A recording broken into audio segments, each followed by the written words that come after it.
In the gated, elite community of Pelican Bay, Florida, an unseen danger crept quietly up to one of its most secure homes. The immaculate white mansion, bordered by well-manicured lawns and punctuated by security cameras, was owned by Pam Bondi, former Florida Attorney General, renowned for her uncompromising war against drug trafficking cartels. Under the moon's silvery light, and with long shadows cast across the grounds, Bondi was safely ensconced in her library, immersed in legal documents, completely unaware that danger was moving rapidly in her direction, with killing intent. Farther down the private avenue, 6 black sedans with darkened windows drove in, headlights off. Behind the wheel of the lead sedan was Marco El Serpiente Vasquez, high-ranking lieutenant of the notorious Cartel. As he inspected his gun, he whispered into his radio, "The prosecutor sleeps tonight, but she'll never wake again. This ends now." What El Serpiente didn't know was that Pam Bondi never really let her guard down. And the house he was going after wasn't merely lavish. It was a fortress, carefully built by a woman who had spent years taking down organizations like his. The cartel had sent 15 trained killers to quiet the woman who had arranged their leader's extradition 3 years before.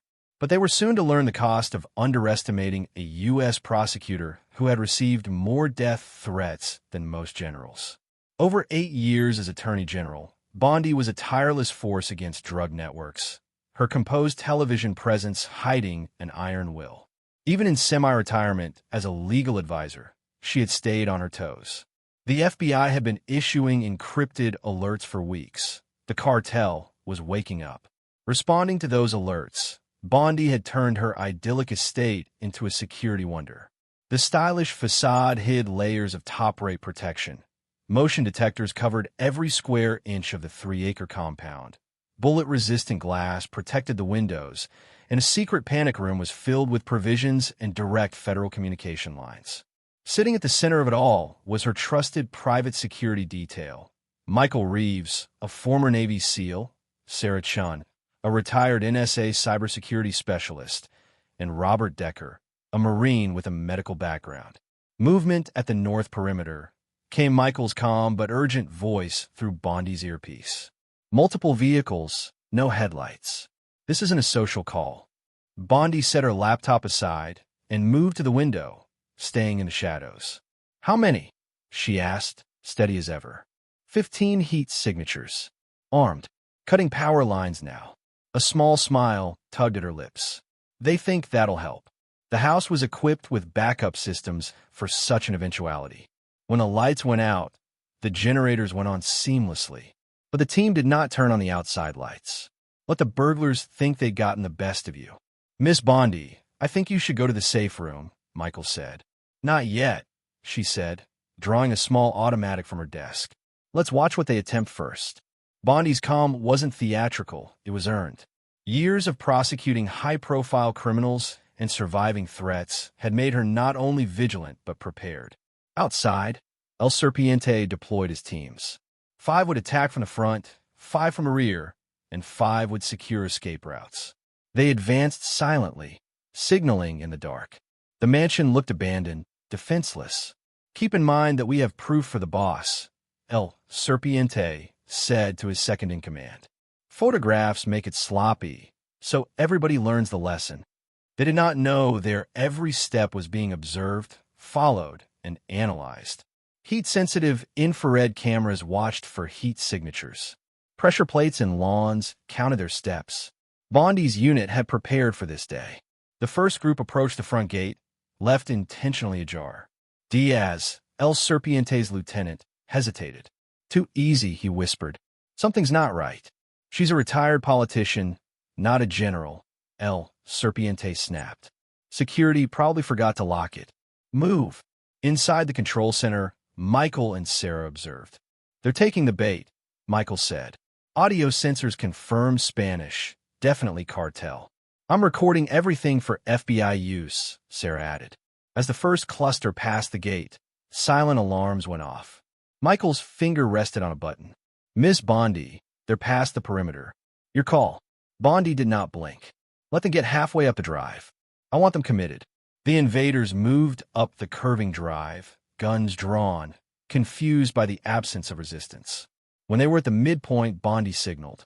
Michael activated the button, and concealed sprinklers sprayed an oil-based irritant down the driveway. The men slid, yelling as the chemicals seared their eyes and skin. It wasn't fatal, but it was debilitating. Lights, Bondi ordered. Severe LED floodlights flashed all over the grounds, blinding the attackers totally. They covered their faces, stumbling and vulnerable. El Serpiente yapped into the radio. "What's happening?" Only chaos replied. At the back garden, the second squad moved in, oblivious to the mayhem. When they reached the patio, Robert triggered Phase 2. Sirens sounded, strobe lights flickered, and fear gripped. The invaders dispersed, firing wildly. One fired at a statue, another bumped into a colleague. "They believe the police have arrived," Robert stated with satisfaction. Realizing the mission was unraveling, El Serpiente ordered a halt. "It's a trap," he shouted. But Bondi's team was just getting started. Sarah unleashed an electromagnetic pulse, frying every electronic device within 50 yards. Radios, phones, night vision useless. "They're blind," Sarah said. "Third team is trying to retreat." "Michael," Bondi said, Phase 3. Michael activated retractable barriers that came up from the landscaping, sealing off all the exits. The third team was pinned down. Bondi went to the panic room, now her command center, and watched the chaos unfold. "Call it in," she instructed. "We have an active situation, 15 armed hostiles." Sarah activated the FBI emergency alert. Federal response, ETA, 7 minutes. El Serpiente, enraged and disoriented, took matters into his own hands. "I'll do it myself," he snarled, making a dash for a poorly lit service door. A trap laid just for him. When he worked on the lock, Robert followed. "Target its service door. Permission to attack." "Not yet," said Bondi. "Let him in. I want them all here when the feds show up." The lock yielded, and El Serpiente slipped in, smiling. He moved through the dark laundry room. Reaching for the door to the interior, he heard the outer one shut, steel shutters fall, and gas hiss from ceiling vents. He shot wildly, then fell coughing and dazed. "Containment successful," Robert reported. Outside, the other cartel operatives panicked. Without a leader or comms, some ran away, only to be halted by concealed obstacles. Others regrouped in disarray. Their carefully coordinated strike had descended into chaos. Bondi stayed calm, barking orders like a field general. As the sirens grew closer, Bondi gave herself a self-satisfied smile.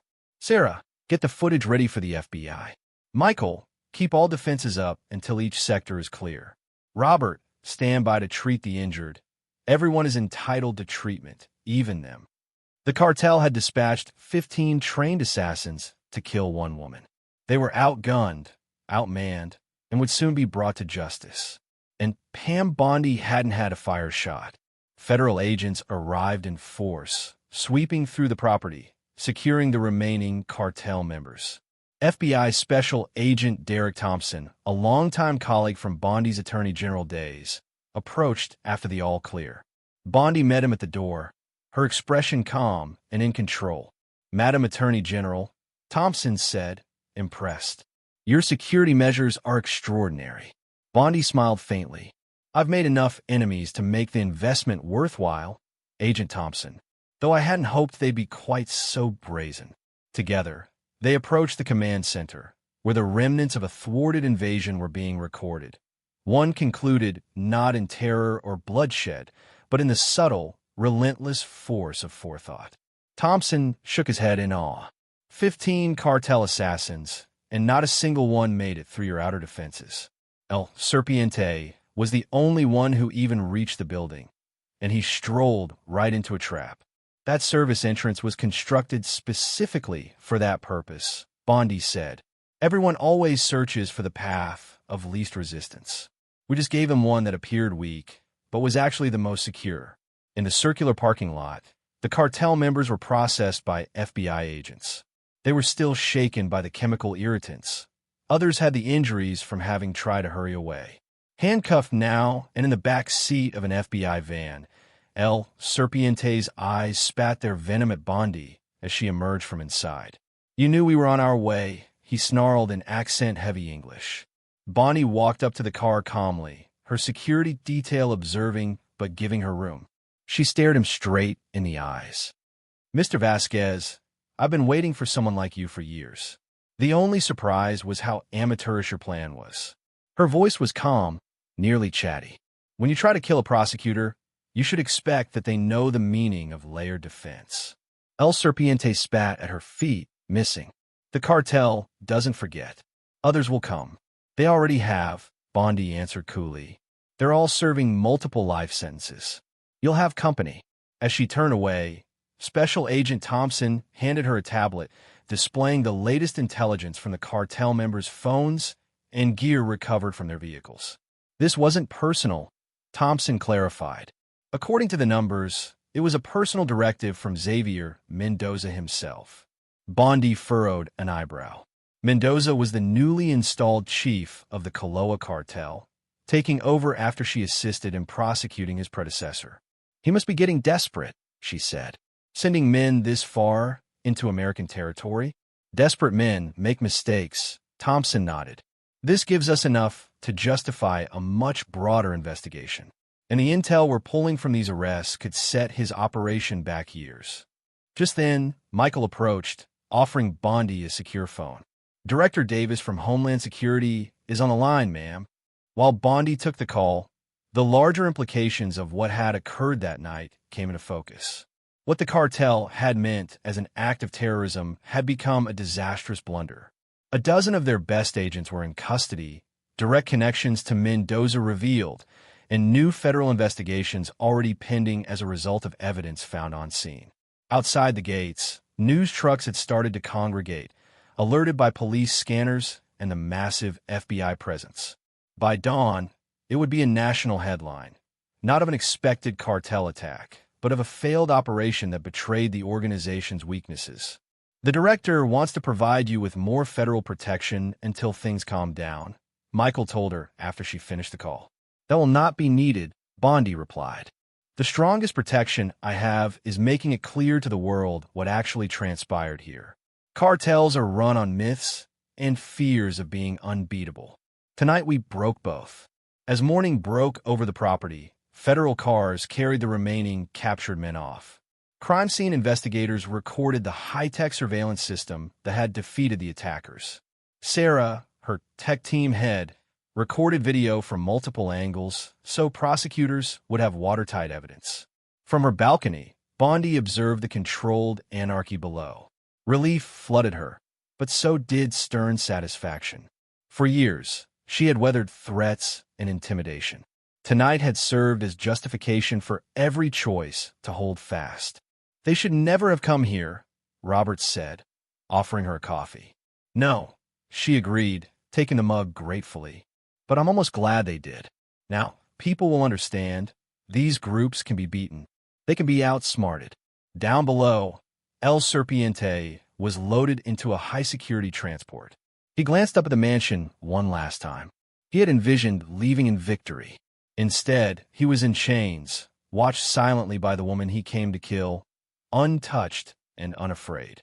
It was a dramatic image, one that would soon be televised on the news all over the country, and witnessed in cartel territories, where Xavier Mendoza would discover that targeting Pam Bondi had been the biggest blunder of his life of crime. 3 weeks after, Bondi stood before a podium at the Department of Justice, speaking to a crowded room of journalists. The country had been riveted by her story. What had started as a lone attack had turned into a turning point in the war against organized crime. "This was not merely an attack on me," she said firmly. "It was an attack on our entire system of justice, an effort to intimidate those who enforce the law and protect our communities." Standing behind her were the FBI director, the Secretary of Homeland Security, and a few prosecutors who had been threatened by cartels as well. This was not merely a press conference. It was a show of public strength and unity. "I'm pleased to announce," Bondi continued, "that intelligence gathered from the 15 attackers has led to coordinated raids across 6 states and 2 countries. Authorities have seized over $300 million in cartel assets and arrested 27 high-ranking members of the Kaloa organization. The room exploded with camera flashes and questions. Bondi held up her hand for quiet. Xavier Mendoza, who ordered the attack on my home, was arrested yesterday in a joint operation with Mexican authorities. He attempted to shut me up and destroyed a large part of his own network. The irony was not lost on anyone. What had been intended to demonstrate the cartel's power had instead demonstrated its vulnerability. Mendoza had attempted to make Bondi an example. He had become one himself. Coming home, Bondi discovered her property the focus of legend. Security companies sought tours. Police departments requested that she lecture. She turned down most requests, wanting to keep the details of her defenses to herself. That night in her study, the very room where she'd first been alerted to the attack, Michael entered with a screen package. "It's from Judge Martinez," he said. Within was a hung-framed newspaper heading. Cartel Kingpin Mendoza's sentencing. Judge uses Bondi precedent for maximum security classification. A scribbled inscription said, "They had come to make an example of you. Instead, you made an example of them. The Bondi precedent will safeguard many others. You are welcome for your bravery. Judge Sofia Martinez."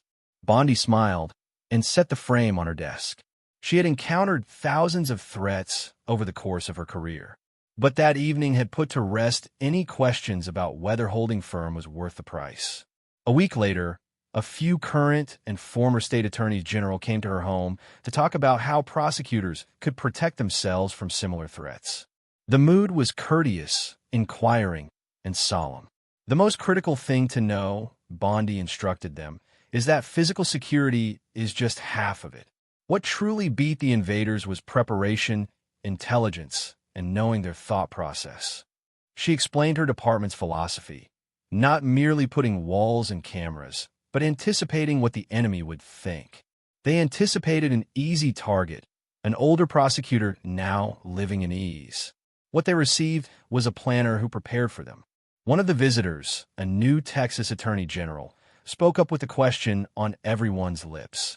"Aren't you afraid of retaliation? Other groups may interpret this as a provocation." Bondi's response was serene but assertive. "The most dangerous thing is to be vulnerable while being worth the trouble as a target. I instead opted to display that attacking me would be too expensive to attempt. It's not intimidation, it's being too ready to attack." As the discussion went into the night, Bondi told something she had withheld from the public. "On the night they came for me, I wasn't protecting myself alone. I was thinking about all the prosecutors, judges, and agents who stand up to these cartels. We have to demonstrate that threats will not intimidate us. If anything, they make us stronger." In the ensuing months, threats against judges and prosecutors decreased. The Bondi precedent, as it was now referred to, had altered the math for cartels contemplating intimidation. The following year, Bondi published her book, Standing Firm: How America Can Win the War Against Cartel Intimidation. It was made required reading at the FBI Academy and elite law schools. Within its pages, she penned, "The greatest weapon criminal organizations have isn't violence, it's fear. But when we won't be intimidated, when we make their attacks their defeats, we don't just defend ourselves, we defend the foundation of justice." Her Pelican Bay estate was her home. It appeared from the outside to be the stately home of a retired civil servant. But inside law enforcement, it was a symbol of strength, strategy, and resilience. To the cartels, it was a warning. El Serpiente and his crew were now dispersed in maximum security prisons around the country, each serving multiple life terms and unable to keep in touch with their cartel. What was intended to be an act of vengeance had turned into a case study of justice, triumphing over fear. The message rang out loud and clear that in the struggle between law and crime, between courage and preparedness, could turn the script around, converting the pursued into the pursuers and an almost tragedy into a resounding victory.